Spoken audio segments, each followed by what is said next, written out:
Some primary results from last night. Former Senator Jeff Sessions has lost his bid in order to win back his seat in the state of Alabama to football coach Tommy Tuberville. It wasn't even close. Tommy Tuberville won 60.7% of the vote to 39.3% for Jeff Sessions. So pretty brutal. And I think that, from my perspective, it's a big loss, largely because Trump intervenes in this race for one reason.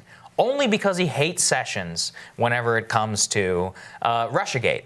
Not the fact that Tommy Tuberville is very pro-corporate, pro-China, pro all this other stuff. He's a standard issue, cookie cutter. I'm sure he'll be listening a lot to Steve Moore as his senatorship. He's going to fit right in the Senate. His term continues, he's going to be just fine in the Senate GOP caucus with Mitch McConnell. And the reason I am sad about it, if Sessions is, like I said, first of all, one of the first ever act like a nationalist, but also learned a lot whenever he left office during 2016. And I was really struck by that in his concession speech. So let's take a listen to that. Too often, we've allowed the focus to be on GDP, on growth, on Wall Street, and trading issues like that, and not enough on the struggles of that single mom who's got to buy 4 tires for her old car. It's going to cost $600, and she doesn't have it, and it has to go on a credit card that charges 25% interest. This is the world that most Americans live in, and we need to be more sensitive to it, and I think they're right about where we are. So I believe that that is good, and those are the kind of issues we should be advancing. I want to see our Congress do so, and I think the party that does so will be the party that can govern in the years to come.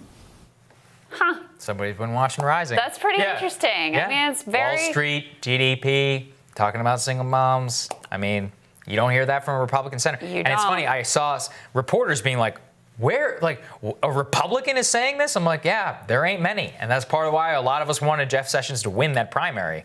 I think it's a disaster, frankly. And it just goes to show how Trump is so caught up in his own narcissism and his own brand that he's like, have to back the guy who didn't, have anything to do. It's like, what does Russiagate have to do right now with your actual policy priorities? Right. And so if you're actually unmoored from policy priorities, which he increasingly is in the White House, this is what happens. Look at the way that guy was talking there. That could have been a GOP senator. Look, and would have been. That's what Trump should have been saying in the Rose Garden yesterday. Instead of whatever he was saying, reading down the list of Joe Biden's going to get rid of Windows and, just for an hour, complete insanity. None of it focused, none of it driving in any particular direction.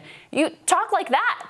Yep. It's not that complicated. It's really not that complicated. And look, I have all kinds of issues with Jeff Sessions, so don't worry. I don't love Jeff Sessions.